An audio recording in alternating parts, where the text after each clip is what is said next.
હાલ છેલ્લા ઘણા સમયથી ગુજરાતમાં ચર્ચાનું કેન્દ્ર બનેલા બગદાણાનો જે કેસ, જેમાં નવનીતભાઈ બાલદિયા કોળી સમાજના આગેવાન છે, તેમના પર જે હિચકારો હુમલાનો બનાવ સામે આવ્યો હતો, તે મામલાની તપાસ એસઆઈટી દ્વારા કરવામાં આવી રહી છે. પરંતુ થોડાક દિવસ પહેલાં એસઆઈટી દ્વારા જયરાજ આહીરને જે તેડું આપીને સમન્સ માટે બોલાવવામાં આવ્યા અને જે પૂછપરછ કરવામાં આવી, પણ આને લઈને હજી પણ કોળી સમાજના આગેવાનો કેટલાક અસંતુષ્ટ જોવા મળી રહ્યા છે.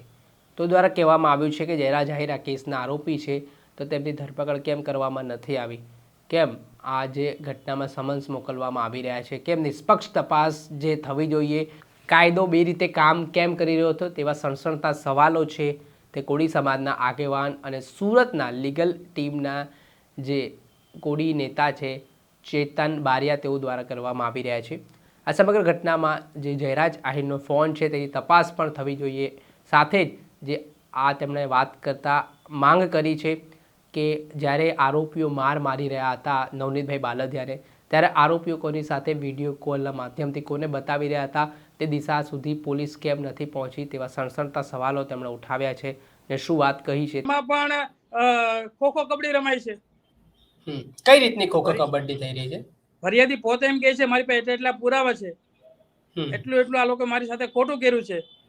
આ તો નવનીતભાઈને એમ લાગ્યું કે મારી યાર ખોટું શું છે, એટલે સમાજના આગેવાનો વાત કરી. આગેવાનો રાજકીય નેતા પાસે ગયા, રાજકીય નેતા સીએમ પાસે ગયા, સીએમ એસઆઈટી ની રચના કરી.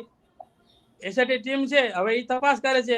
એટલા દિવસ છતાં ફરિયાદીને છેલ્લે બોલાવે છે. અને જે 15 મુદ્દા જે નવનીતભાઈ કીધા હતા એને તોડવા માટે આરોપીને બોલાવીને અને એના મુદ્દા છે ડાયવર્ટ કરી દીધા.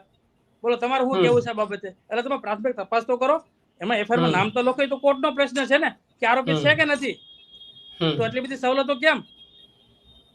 અને એમ કહે છે કે જયારે પોલીસ મને બોલે છે ત્યારે હું આવી જાય. આવડી કેવો જવાબ થયો? એટલે આરોપીને અટકાયત કરવાની હોય.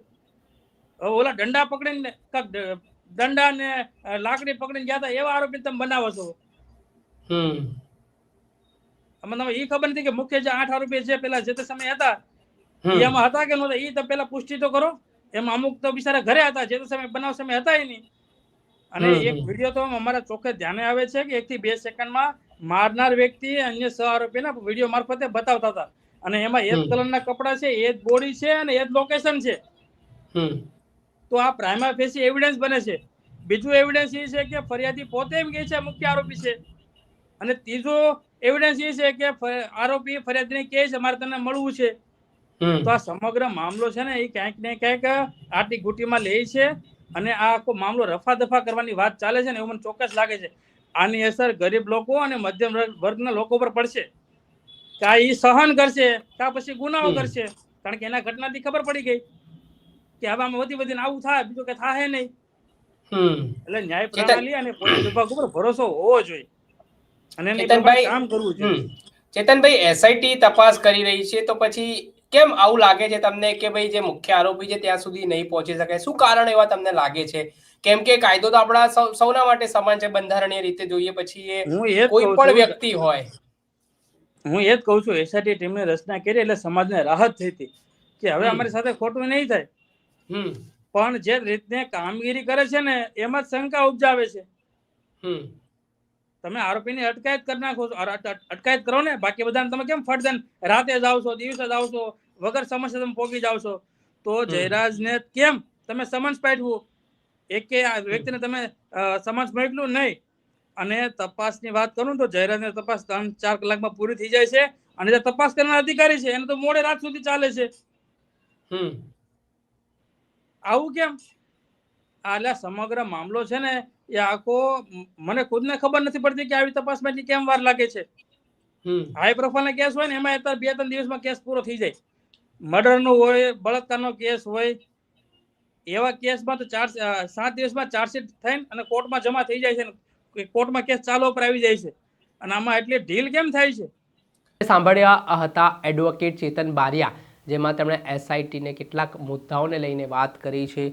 ને અત્યાર સુધી આ કેસમાં જે મુખ્ય આરોપી છે ત્યાં સુધી પોલીસ કેમ નથી પહોંચી રહી, શું કારણો છે તેની પાછળ, તેને લઈને સવાલો ઉઠાવ્યા છે. અને તેમાં ગંભીર આક્ષેપો છે તે માયાભાઈ આહીરના પુત્ર જયરાજ આહીર સામે છે તે કોળી સમાજના નેતાઓ લગાવી રહ્યા છે. હવે એસઆઈટી તપાસ કરી રહી છે, એક પાસાઓ જોઈ રહી છે આગામી સમયમાં આ સમગ્ર મામલાને લઈને મોટો ઘટસ્ફોટ થશે ને આ જે ઘટનામાં આક્ષેપ પ્રતિ આક્ષેપ જોવા મળી રહ્યા છે, ત્યારે શું હકીકત બહાર આવે છે આ કેસમાં તે જોવું રહ્યું. દર્શક મિત્રો, આવા જ નવા વિડીયો સાથે આપણે માહિતગાર કરતા રહીશું, એટલે નવજીવન ન્યૂઝ જોતા રહો.